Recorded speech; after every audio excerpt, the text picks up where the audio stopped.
Unaweza kusema unaongea au unataka umdogoshe Rayvanny, uwezi bro. Uwezi bro. Yaani mtu hata ongee tu media sijui nani eti wewe hamna kitu. I see you like stupid kwa sababu I'm telling you. Nikimaliza interview na wewe hapa nasubiriwa na Rolls Royce nje hapo. Do you know how much it costs? Huh? What are you talking? Nikilala kwangu sina haja kuwasha feni au AC. Napigwa na upepo wa Mungu. Niko rooftop. Sina nyumba za kukaa ghorofa 2 mimi. I'm not bragging, but I'm telling you kwamba vitu vingine unatakiwa ujifunze. I'm not ready to wait for watu ku appreciate au vipi. Well, good damn. Hey, what's poppin', everybody? It's your girl Drizzy. Welcome back to Drizzy Radio. A place where we talk about celebrity gossip, celebrity news, trendy topics. If you're new here, kindly don't leave without subscribing. If you're a returning subscriber, I want to say a special shout out to you. Now, let's get straight into some things. We have a couple of topics that we're going to talk about today, honey. But first of all, let's get into RAYVANNY, or rather VVanny Boy's interview that he did at the airport, honey. The dude was throwing left, right, and center. A shade was definitely shading, honey. Everybody was collecting it. I mean, I would say he was rather defending while attacking, or rather attacking while defending, because, honey, it caused WCB, or rather Wasafi, to come out and rectify some things that they felt like wasn't accurate. And I'm like, god damn, you were in a hurry to report on RAYVANNY being there courtesy of Nora. I'm thinking that RAYVANNY and Wasafi still have a good relationship, so it's easier for them to reach out to him to get the accurate information before giving it to us. They did not only say that, they also invited a couple of people who were saying that RAYVANNY was there courtesy of Nara. You know what I'm saying? And of course, RAYVANNY wasn't here, definitely. Of course, he talked about how he got an email. He talked about RAYVANNY, his marriage to Faima, a lot of things, include commentators, that is. Okay, so let's start over here with this interview that he did. Wakati tunaongea nikijiita big one, nimeshuka tu hapa sasa hivi, nimetoka kwenye show Ipchui Canada, FIFA. Toka miaka kina Lemi Ongala watu wanaimba hadi leo. Hajaienda mtu. Si unanielewa? I'm the only artist sio kutoka Tanzania, kutoka Africa. Nilio wa kwanza kuperform kwenye awards, MTV Awards, Budapest, Hungary. Nilikuwa wa kwanza kutoka Afrika. Si unanielewa? Records. Hizo ni nini? Ni records. Kwa hata Mwenyezi Mungu akisema bwana kijana wangu RAYVANNY kuchukua tuzo ambazo niko nayo mimi na miaka 10. Hajakuja tena. Mpaka leo.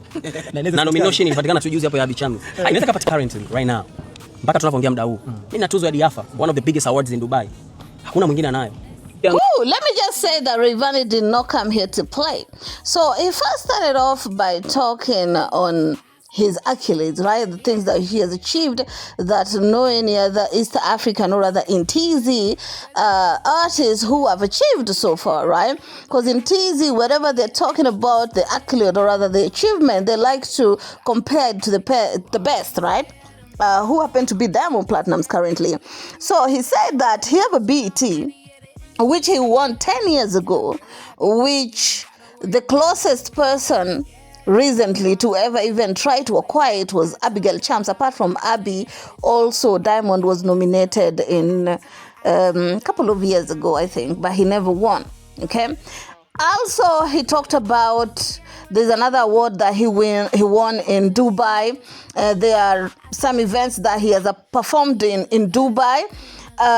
Courtesy of his song Tetema, of course. That song is like a blessing for him. He also talked about the fact that he is the first Tanzanian artist to perform in World Cup, something that ever since Tanzania was formed as a country has never happened. All the legends have never even sung there, and him being the first, he doesn't need anybody to tell him how great he is. What he knows is, even if he passed on today, okay, the things that he has achieved are some of the things that will be written in the history of TZ. You all know Wasafi people, and of course, most especially Diamond Platinum's, lapdogs on social media. They took offense to the fact that he said that he has won some of the things that Diamond haven't, and they had something to say about that. They're really attacking RAYVANNY left, right, and center. We'll talk about that in a few, but let's continue with the interview of RAYVANNY. Kwa sababu wakati nimetumiwa email, I was so happy kwamba naenda kuperform FIFA. Kuangalia visa sina. Nilijiona mjinga kwa sababu kufuatilia visa za Canada zinachukua almost miezi mitatu. Kwa hiyo okay, so RAYVANNY first started off by saying that when he received an email, meaning he wasn't there courtesy of Nora and their song, but he's saying when he received an email from FIFA, he was very happy. Of course, he knew that he already had visa because he normally have a long-time visa, right? But when he checked, he found out that his visa was gonna expire. So because they already, sent him an invite, he decided to go and apply. But the problem is Canadian visas normally take up to 3 months before coming out. So he decided to still continue with the process of applying for a visa and, of course, telling the FIFA people that he will be able to attend, right? So on the clause, on terms of conditions of FIFA people, if you are going to perform, you need to be sure that you will perform. You need to give them a very credible answer if maybe there is a death or maybe, it's something that, extraordinary, right? And then he reached out to FIFA people and told them that my visa is not there yet out. I'm still struggling to get the visa. And of course, the FIFA people ask him, are you able to get the visa? And of course, he say, yeah, he's able to get it. And I think that's when his poster wasn't released yet, right? That's why he's saying, that's why his picture wasn't amongst the people who will be performing. He also added that he later on reached out to the government, and shout out to the government were the ones who were able now to talk to a Canadian embassy and let them know that this is because of the country, and that is how he managed to get his visa on time, just a few days before the visa, the FIFA performance, right? Let's continue. So baada ya kupata visa, cha kwanza napigia wao, sasa kuna time difference, kumtafuta nani ikawa ngumu. Baadaye nikatumia email kwamba you have a visa, maybe tukaanza na promo. Sasa wale wanapofanya ni kwamba wana press kila kitu kwenye eneo lake. Yaani kwamba wasanii wao watakao perform confirm leo kwenye matangazo, wanatuma kwenye media, kwenye TV, wanapeleka matangazo. Kwa hiyo walikuwa shapeleka matangazo kabla mimi sija confirm. Kwa by the time na confirm matangazo yalikuwa shaenda. So akaniambia that's impossible. Hatuwezi kusema turudi tena tuambie okay guys sorry there is another one. You cannot do it. Kwa hiyo but can I have mine to post on my channel? Umeona? Basi ilichukua kama 3 days mzava Canada. Ilikuwa kama siku 2 siku 3 wakanitumia post ya mimi kupost. Ndio maana nichelewa kupost. Kitu kingine katika kosa kubwa ambalo unaweza ukalifanya na ukawa in trouble ni kujitengenezea vitu. Hata kama uko kwenye hiyo. Sasa yani ni kosa kubwa sana. Yani huwezi kaenda eti umejieditia eti nipigie AI nitolee. Ni kesi kubwa sana. Hey you guys, so according to RAYVANNY, he's saying by the time he got the visa and he was trying to contact people in Canada, and of course with the time difference, it took him a little bit longer. So by the time by the time FIFA was getting back to him, and of course by the time he asked them, of course, for him to also have his own poster, because the FIFA had already, posted the people who was going to perform. They're able now to give him his own poster, but according to him, he's saying that if you want to get in trouble is you posting something like that, and it's something that you cannot post a fake FIFA poster to show that you're going to perform there. Even if you're going to perform there, making your own AI FIFA poster can get you in some big trouble. So according to him, he's saying that this poster was given to him by FIFA, but a lot of people are asking how come FIFA did not post it. It was only posted in his own social media accounts. But according to him, he's saying that it came from FIFA. It's something that he cannot do. Okay? Lakini naamini kwamba tunakuwa tuna inspire pia watu wengine. Alafu ukifanya ile show, watu wanashindwa kujua. Ile show ukifanya unakuwa unaifungua industry yako wewe. Mtu akiona huyu RAYVANNY ana perform, atataka nifuatilie. Akikufuatilia, anakutana na wasanii wengine ambao related to you. Si unanielewa? Si unanielewa ninachokwambia? Na pengine wasikupende wewe, wakawapenda wasanii wengine waliowaona kupitia wewe. Si unanielewa? Kwa hiyo as I'm talking to you right now, FIFA wamemfollow Diamond.